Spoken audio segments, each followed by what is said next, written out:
तो अब सीधा चलते हैं वानखेड़े, जहां से जीएस विवेक हमारे साथ जुड़े हुए हैं। विवेक, अब 358 रन का टारगेट जो श्रीलंका के सामने रखा हुआ है, जिस तरह की आपने श्रीलंका की परफॉर्मेंस देखी है इस पूरे वर्ल्ड कप में, बहुत बड़ा टारगेट है उनके लिए।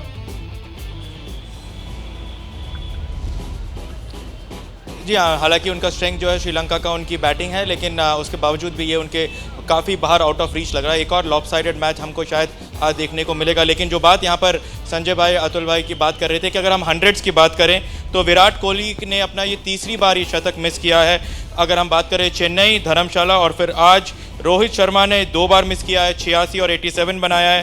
केएल राहुल 97 पे नाबाद रहे थे। शुभमन गिल आज 92 बनाया। श्रेयस अय्यर 82 बनाया आज। तो अभी तक अगर हम देखें तो कम से कम 8 ऐसे 100 हैं जो टीम इंडिया के बल्लेबाजों ने अलग अलग मौक़ों पर छूट गया है। लेकिन सच्ची बात यह है कि जैसे जो बात यहाँ पर संजय भाई ने कहा कि भले 100 मिस हो रहे हों, लेकिन फ़िलहाल हम ऑन टारगेट हैं और 7 on 7 यहाँ मिल रहा है। और रही बात यह कि अब जो है वो रेस सिर्फ ये है कि इंडिया टेबल में कहाँ पर फिनिश करेगा, और वो मेरे ख्याल से कलकत्ता में वो डेडलॉक ब्रेक होगा कि अगर हम साउथ अफ्रीका को हरा देते हैं कोलकाता में तो हम टेबल टॉप करेंगे। रन रेट का कोई सवाल ही नहीं उठता है वहाँ पर आने के लिए, और साउथ अफ्रीका को हराते हम टेबल टॉप करेंगे। उसके बाद इंतजार करते हैं कि वो ऑस्ट्रेलिया है, न्यूजीलैंड है, पाकिस्तान है, इनमें से कौन है जो आता है, ताकि ये पॉइंट्स टेबल पर और फिर सेमीफाइनल के क्या परम्यूटेशन कॉम्बिनेशन हो सकते हैं उस पर विस्तार से बात करेंगे विवेक। लेकिन इस वक्त जो सवाल यहाँ पर उठाया गया है कि सेंचुरी भले ही मिस हुई हो, और जीएस विवेक हमेशा की तरह बड़ा ही इंटरेस्टिंग सा आंकड़ा लेकर आए कि 8 सेंचुरी ओवरऑल मिस हो गई हैं। लेकिन पाजी, आप हमेशा टीम की बात करते हैं, 8 सेंचुरी मिस हुई हो लेकिन 6 जीत मिली है।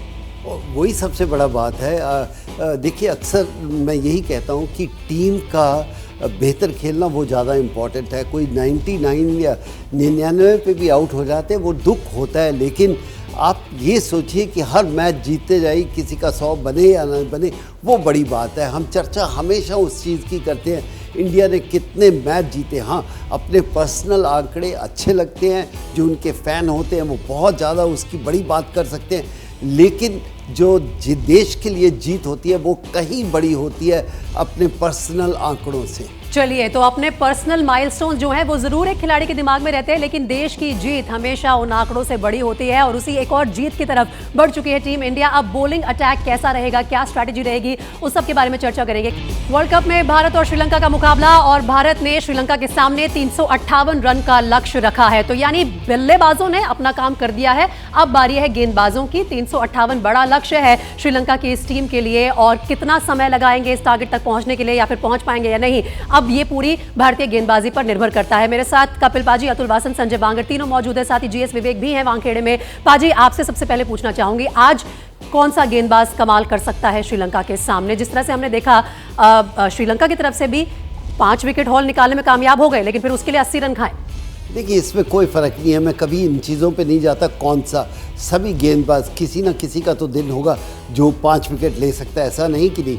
आप प्रेशर बना के रखें और जिसको भी मौका मिले वो विकेट लेता जाए। कभी कभी किसी प्लेयर का लक अच्छा होता है, उम्मीद करते हैं कि किसी न किसी को 5 विकेट ज़रूर मिले। जी, और संजय, हम इस वक्त आंकड़े दिखा रहे हैं बुमराह और शमी दोनों के ही, दोनों ज़बरदस्त फॉर्म में नजर आ रहे हैं इस वर्ल्ड कप में। कोई एक गेंदबाज जो आप समझते हैं आज पिक ऑफ द बॉलर्स हो सकता है, जिससे यहाँ की पिच ज़्यादा मदद कर सकती है? इसमें तो देखिए जसप्रीत बुमराह के साथ जाना पड़ेगा, क्योंकि जसप्रीत बुमराह इस ग्राउंड के ऊपर बहुत ज़्यादा खेल चुके हैं, और जिस तरह का लेंथ डालना है, क्योंकि श्रीलंका की तरफ से वहां पर महिला जयवर्धने भी बैठे थे, उन्होंने काफ़ी, आपने देखा कि स्लोअर बॉल देखने को मिले, स्लो बाउंसर्स देखने को मिले, तो उस तरह का विकेट है जहां पर इन गेंदों का ज़्यादा इस्तेमाल करना होगा। तो जसप्रीत बुमराह मुझे लगता है ये बेहतर कर सकते हैं, तो मैं उम्मीद यही कर रहा हूं कि आज ज़्यादा से ज़्यादा विकेट्स शायद जसप्रीत बुमराह के गेंद से मिले भारतीय टीम को। अतुल, यही सवाल आपसे भी लूंगी, क्योंकि अब देखिए बल्लेबाजों ने तो अपना काम कर दिया है, टारगेट भी अच्छा खासा बड़ा है, लेकिन फिर क्या लग रहा है कि पूरे 50 ओवर खेल पाएगी श्रीलंका की टीम? देखिए, मुझे लगता है कि नहीं, अगर रन चेस करने जाएंगे तो ऑल आउट हो जाएंगे। पूरे खेल के और रन ना बने, ये कभी होता नहीं है। कौन सी टीम आप देखेंगे 6 विकेट रह गए और 50 रन से हार रही है। आप मारते रहेंगे, कोशिश करेंगे, पर गेंदबाज की बात करें वो तो बुमराह एक ऑब्वियस आंसर पर मुझे लगता है कि सिराज का दिन है, क्योंकि एक तो हाइट है ना उनकी, नहीं लाल जब रंग की पिच होती है और मुंबई में खासकर से जितना हाइट का एडवांटेज होता है, और जैसे थोड़ा सा बॉल फंस के आ रहा है, तो लगता है अगर आप सेंसिबली बॉल करें ना और ज़्यादा अपना वो 6 विकेट का जो वो हैंगओवर है उसको भूल जाएं तो अच्छी गेंदबाजी करेंगे। चलिए, तो यही सवाल लेकर अब जीएस विवेक के पास भी चलते हैं। विवेक, अब सबकी निगाहें जो है भारतीय गेंदबाजों पर टिकी हुई है। जसप्रीत बुमराह और मोहम्मद सिराज का नाम तो हमारे दोनों एक्सपर्ट ले चुके हैं और पाजी ने बड़ा ही बैलेंस आंसर दिया है, लेकिन क्या स्पिनर्स के लिए भी कुछ है? अब जब भारतीय गेंदबाजी आएगी, रविंद्र जडेजा, कुलदीप यादव, क्या इन दोनों का भी अहम भूमिका रहने वाली है? कुलदीप यादव ज़रूर प्रीति, उनका एक रोल ज़रूर रहेगा मिडिल ऑर्डर में, लेकिन जैसे कि जो बात यहाँ पर संजय बांगर ने कहा, अतुल वासन ने भी कहा, दोनों की बात यहाँ पर यही है कि नए बॉल का खेल है। और जिस तरीके से मोहम्मद सिराज ने पिछली बार बॉल डाला था जब श्रीलंका के खिलाफ एशिया कप का फाइनल हुआ था, उसका वो उनके जहन में ज़रूर रहेगा, तो वो ज़्यादा कॉशियस होकर खेलेंगे। जसप्रीत बुमराह सबसे अटैकिंग खेल रहे हैं और मोहम्मद शमी 2 मैच में 9 विकेट लेके आ चुके हैं। और इस कंडीशंस में जहां बॉल हिलता है और ऑफ द विकेट भी थोड़ा बहुत हमने देखा कि चमीरा का बॉल ऑफ द विकेट भी थोड़ा सा काटा बदला वहां पे, तो ये काफ़ी डेंजरस होंगे। तो उम्मीद ये की जा रही है कि जिस तरीके से हमारे 3 सीमर्स गेंदबाजी कर रहे हैं, ज़्यादा कुछ काम ना मिले यहाँ पर कुलदीप यादव और रविंद्र जडेजा को। तो एक बार फिर उम्मीद यहाँ पर हमारे तीनों फास्ट बॉलर्स की तरफ से ये है कि इस पिच पर और जो कंडीशंस है, अंडर लाइट्स बॉल मूव होता है, क्रॉस ब्रीज है, वानखेड़े का स्टेडियम है, सी ब्रीज आएगा ही आएगा, तो उम्मीद यहाँ पर बहुत ज़्यादा यहाँ पर जो है वो एक बार फिर तीनों सीमर्स के साथ ही है। ठीक है, और एक आंकड़ा बड़ा दिलचस्प सामने आ रहा है और वो है श्रीलंकन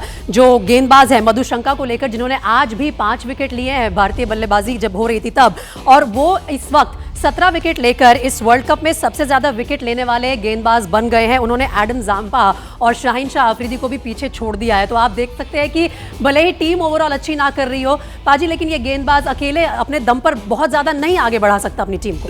बिल्कुल सही है, और इनके पास वैरायटी है। जो अभी बात कर रहे थे विवेक, जो यहाँ पर चेंज ऑफ पेस है, स्लो बाउंसर है, या संजय बात कर रहे थे, तो जो भी मिश्रण ज़्यादा करते हैं, जो फ्लैट पिचेस जिस पे रन ज़्यादा होते हैं, उनको विकेट मिलने के आसार बढ़ जाते हैं। उसके बावजूद भी अगर इन्होंने इतने विकेट निकाले हैं तो सिर्फ मुंबई में तो नहीं निकाले, हर जगह कर रहे हैं, और इनकी तारीफ होनी चाहिए। आज थोड़े रन ज़्यादा दिए, लेकिन उनके पास वो विकेट टेकिंग लक है। चलिए, तो अब देखते हैं कि भारतीय टीम में हमारे गेंदबाजों में किसके पास वो विकेट टेकिंग लक है, कौन आज सबसे ज्यादा विकेट निकालने में कामयाब होता है। अगर आज का मैच जीतती है टीम इंडिया तो 7 में से 7 जीत हो जाएंगी और एक बार फिर से टेबल टॉपर्स हो जाएंगी मेहमान टीम, यानी कि टीम इंडिया। इसी के साथ हमें दीजिए इजाजत, और मैच के बाद एक बार फिर से आपसे मुलाकात होगी, और खबरों के लिए आप देखते रहिए एबीपी न्यूज।